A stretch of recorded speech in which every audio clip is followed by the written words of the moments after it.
Sigmund IA apresenta IDcast, seu podcast de psicanálise. Sabe, a mente humana é um verdadeiro campo de batalha. E bem no meio dessa luta, existem estratégias super engenhosas criadas para nos proteger de nós mesmos. Hoje, a gente vai mergulhar de cabeça na origem das defesas psicanalíticas, lá nos primeiros trabalhos de Freud, para entender o que a mente faz com aquelas ideias que ela simplesmente não consegue suportar. Pois é, a pergunta que não quer calar é exatamente essa. O que acontece quando uma ideia se torna insuportável? Freud nos deu um mapa fascinante para a gente navegar nesse território tão complexo e é justamente esse mapa que nós vamos decifrar juntos agora. O nosso roteiro de hoje está bem claro. A gente começa com a guerra interna do ego, depois a gente entende a primeira grande manobra de defesa, que é a cisão. E a partir daí, a gente vai explorar 3 caminhos, 3 destinos possíveis para a energia psíquica que fica solta. Ela pode ir parar no corpo, pode se conectar a uma ideia que não tem nada a ver, ou pode levar a uma rejeição total da realidade. Ok, vamos direto para o centro do conflito, a guerra interna do ego. É aqui que tudo começa, com uma batalha contra uma ideia que se torna, assim, intolerável. E o inimigo nessa guerra tem até nome técnico, é a representação incompatível. Pensa numa ideia que bate de frente com a imagem que a gente tem da gente mesmo. A fonte dá um exemplo ótimo. Um funcionário que se considera super honesto e, do nada, se pega pensando em procrastinar. Só essa ideia já gera uma dor, um desprazer tão grande que o ego se vê obrigado a fazer alguma coisa. E esse slide aqui, olha, ele mostra perfeitamente esse impasse. De um lado está o princípio do prazer empurrando para a satisfação imediata. Do outro, a autopreservação do ego, gritando para a gente evitar a dor.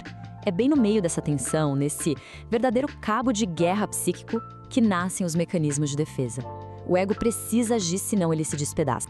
Mas então, como é que o ego faz essa manobra de sobrevivência? Bom, vamos para a primeira ação estratégica dele, a cisão.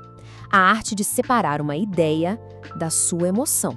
O processo é quase cirúrgico, sabe? Primeiro, a ideia insuportável aparece. Na mesma hora, o ego entra em modo de defesa.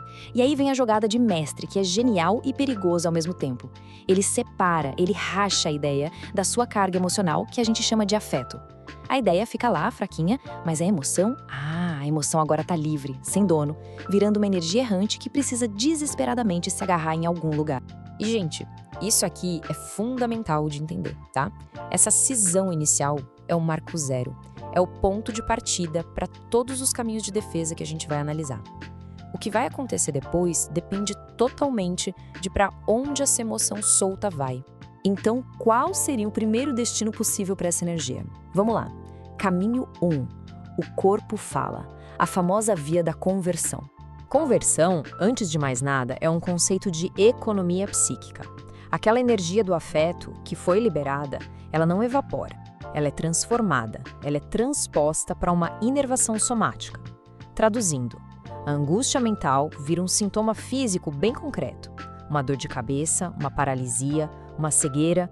O que é fascinante nesse slide é como ele mapeia tudo. Vamos focar aqui na primeira linha, a da conversão. O destino do afeto vai para o corpo. E a ideia original? Fica lá, enfraquecida na consciência. A consequência final? Um sintoma físico que ninguém consegue explicar. O próprio Freud, lá em 1894, descreveu isso como uma aptidão psicofísica para transpor enormes somas de excitação para a inervação somática. Ou seja, não é todo mundo que faz isso. É uma predisposição específica de usar o corpo como se fosse um palco para um drama psíquico que não consegue ser dito em palavras. Mas e se essa energia não for para o corpo? O que acontece? Bom, isso nos leva direto para o segundo caminho, a ligação falsa, o caminho da representação obsessiva. Nesse caso, o mecanismo é outro. O afeto livre, aquela emoção que está vagando, não vai para o corpo. Em vez disso, ela se agarra, ela se cola numa outra representação. Uma ideia que, sozinha, seria totalmente neutra, até boba. E essa nova ideia, agora carregada com uma emoção que não é dela, se transforma numa ideia obsessiva superpoderosa. Voltando para a nossa tabela, a comparação fica muito clara. Olha a segunda linha. Na obsessão, o afeto se liga a outra ideia. A ideia original continua lá, fraquinha na consciência, mas a consequência é totalmente diferente. Uma culpa, uma ansiedade que parece não fazer o menor sentido porque a sua verdadeira causa está escondida. E a citação de Freud aqui é perfeita, mas seu afeto tornado livre liga-se a outras representações que não são em si mesmas incompatíveis. É por isso que uma pessoa pode sentir uma culpa gigantesca por ter esquecido de alinhar os sapatos. A emoção é real, é intensa, mas o motivo que aparece ali é só um disfarce, um bode expiatório.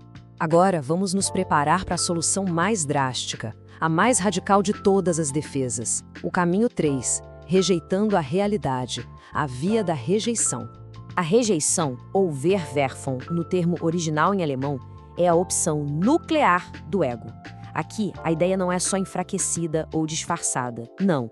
O ego rejeita ela por completo, junto com o afeto, e se comporta como se aquela representação e o pedaço da realidade ligada a ela simplesmente nunca tivessem existido. Olhando nossa tabela pela última vez, a terceira linha mostra a natureza totalitária dessa defesa. Tanto o afeto quanto a representação são expulsos da consciência. E presta atenção nessa palavra, não é enfraquecimento, é expulsão. A consequência inevitável disso é uma ruptura com a realidade, que pode levar a alucinações. Como explicam Laplanche e Pontalis, ao fazer isso, o ego se separa da realidade. O exemplo que a fonte traz é comovente e muito preciso. A mãe que, depois de perder o bebê, rejeita essa realidade insuportável e começa a embalar um pedaço de madeira como se fosse a criança.